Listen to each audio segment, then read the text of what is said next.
La notion d'antigène et d'anticorps. Vous aviez une activité.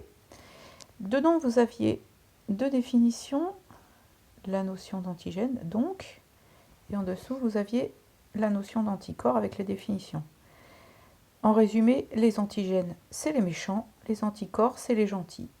Les anticorps, ils sont produits par les globules blancs et ils vont aller se coller et se lier à l'antigène pour le rendre inactif. Donc, on peut faire ce genre de petites expériences. On a des souris. Si on leur injecte le tétanos, elles meurent. Si on leur met le sérum d'un animal guéri du tétanos et qu'on lui injecte le tétanos, elle ne va pas mourir. Si on lui injecte un sérum d'un quelqu'un qui n'a pas eu le tétanos, si on lui injecte le tétanos, elle va mourir. C'est le même cas que le 1.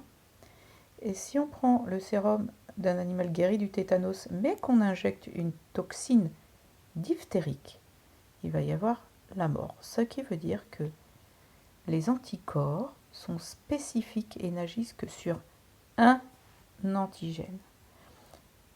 C'est une réponse extrêmement précise. Ici, vous avez une courbe extrêmement intéressante en ces temps d'infection virale. Donc, lorsque vous avez un premier contact, il va falloir une semaine pour commencer à fabriquer ces anticorps qui vont lutter. Et vous voyez que la réponse n'est pas tellement élevée, mais efficace.